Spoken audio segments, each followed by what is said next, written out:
In May 2019, the world should have been celebrating a royal baby. An heir born to a prince and a Hollywood actress turned duchess was supposed to mark a turning point for the British monarchy. Meghan Markle and Prince Harry had promised a more modern, inclusive royal story, a fresh chapter, a break from the past. But instead of unity, the birth of Archie Harrison Mountbatten Windsor marked the beginning of a controversy that has refused to die down. Questions whispered in the shadows soon grew into roars. Internet sleuths dug into inconsistencies, while royal watchers began to notice what palace insiders were forbidden to say.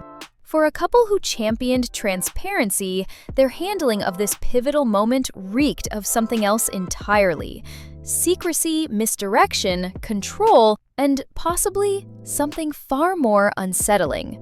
At the heart of it lies a single question, one that has echoed across continents and social media platforms for over 5 years. What really happened on May 6, 2019, when Kensington Palace announced Meghan had gone into labor? There was one glaring problem. She wasn't actually there. According to official reports, Meghan gave birth at the Portland Hospital in London, a private plush facility favored by celebrities and, occasionally, high-ranking aristocrats. But unlike other royal births, this one came with no fanfare, no photographic trail, no palace photographers camped outside. There was no hospital lockdown, no sightings of the royal convoy, no confirmed footage of Meghan arriving or departing, and, perhaps most damning, no staff. Not even in whispers remember anything. A nurse who worked the maternity wing that spring later revealed to a tabloid that not a single member of the regular shift saw a duchess. She described how, for Kate Middleton's births, royal protocols were implemented days in advance. Security checks, blocked-off corridors, off-duty nurses called in for discretion. None of that happened in early May 2019. Even seasoned royal correspondents, those briefed ahead of every royal event, were caught off guard. Some arrived hours after Archie's birth had allegedly occurred. Others only learned about it after Harry and Meghan had already left the facility.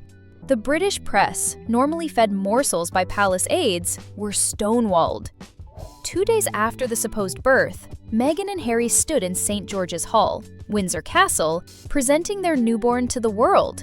Or so we were told. Meghan stood tall, radiant, smiling. Her figure, especially her midsection, looked oddly taut for a woman who had just given birth 48 hours earlier. There were no visible signs of exhaustion, no puffiness, and, notably, no belly band or support girdle, something nearly every new mother in public view has worn, including Princess Diana and Kate Middleton. The baby?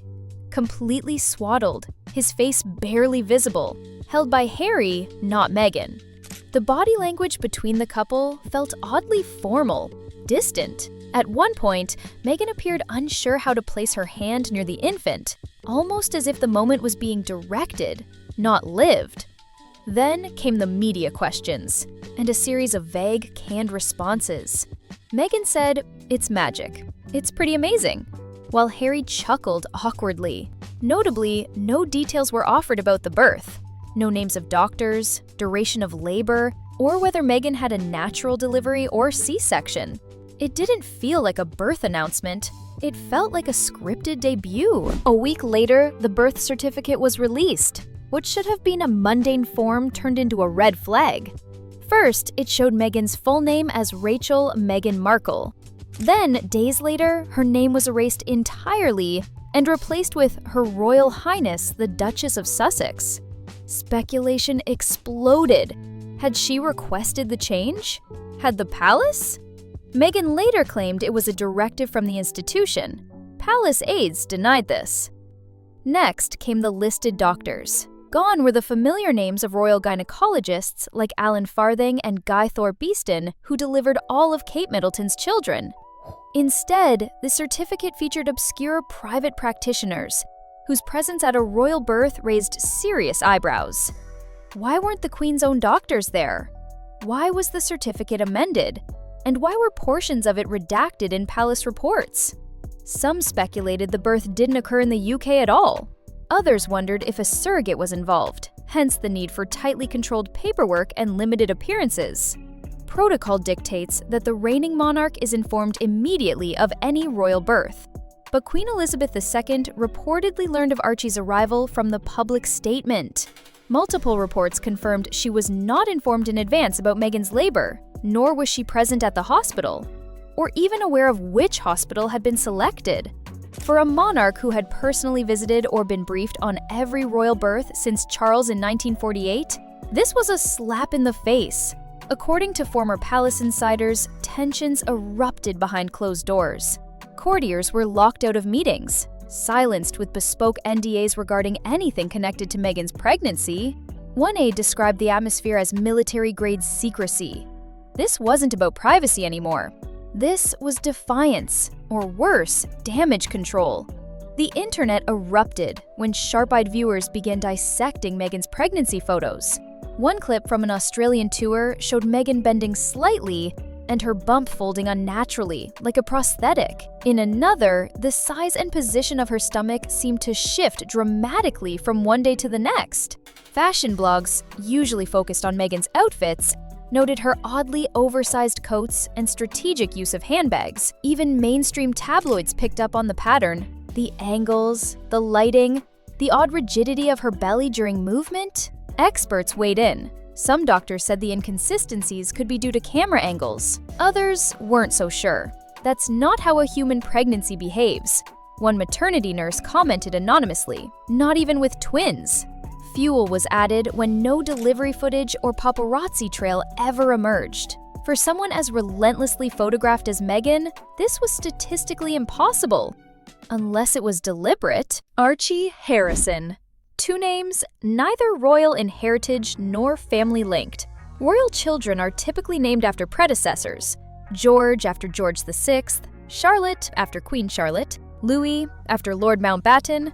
Even Prince Harry's full name, Henry Charles Albert David, is steeped in tradition. But Archie Harrison? Archie has no historical precedent in the Windsor lineage. Harrison, which literally means son of Harry, sounded like a placeholder, a PR move, a trademark in waiting. Indeed, it soon became clear the Sussexes had trademarked Archie and Archwell months earlier. Was this a name or a brand asset? Critics suggested the couple deliberately chose a non-royal name to sidestep scrutiny, while still cashing in on the royal association. Supporters claimed it was their right as modern parents, but even they couldn't deny it was unprecedented. Years later, the silence began to crack. Former palace aides, speaking anonymously, confirmed that the birth announcement timeline didn't make sense. Some said the Portland hospital was used as a decoy location. Others hinted at a non-traditional arrangement for the pregnancy itself. A security officer, now retired, claimed there was no recorded movement of royal vehicles to or from the Portland hospital on May 6th. Logs showed Prince Harry was in Windsor that morning and did not travel to London until late in the afternoon. Meanwhile, sources from the Portland's administrative staff confirmed that no VIP suite was booked under Meghan or any alias known to the palace. Hospital privacy rules prevented further comment, but the implications were explosive. The official story didn't hold. In a world hungry for scandal, the media's hesitance to fully pursue this story was suspicious. Mainstream outlets tiptoed around inconsistencies. Royal correspondents, usually quick to analyze protocol breaches, downplayed anomalies. It was as if an invisible hand was steering the narrative, afraid to touch a subject too radioactive. Why? Several journalists confirmed receiving legal warnings after publishing speculative pieces about Meghan's pregnancy. Others were threatened with defamation suits, especially if they repeated claims of a surrogate or fake birth. One former editor of a British tabloid remarked privately, "We had everything. Photos, timelines, quotes from insiders, but the lawyers told us to stand down, said it was untouchable." The silence wasn't due to lack of evidence. It was the result of strategic suppression. What began as a PR scandal has now spiraled into a constitutional gray zone. If Archie's birth cannot be independently verified under royal protocols, is he eligible for succession? Royal rules state that children born of the body, not by surrogate or adoption, are eligible for the line of succession. If Meghan did not give birth naturally, and if no legal surrogacy was acknowledged, it creates a legal and royal paradox. Even worse, if deception was involved, it could call into question Harry's role in the institution and Meghan's legacy in it. Today, Archie remains 7th in line to the throne, but if the truth ever surfaces, the implications could be historic. This isn't just a story about a birth, it's a story about control, about how two people, armed with cameras and NDAs, reshaped the royal narrative into something unrecognizable, about how privacy became secrecy and how public trust was eroded in the process. For all their talk of modernizing the monarchy, Meghan and Harry left in their wake a mystery, one the public still hasn't been allowed to solve. Because behind the smiles, the carefully lit portraits, and the baby swaddled in layers of white linen lies a story full of redactions. And somewhere within those missing pages, the truth is still hiding.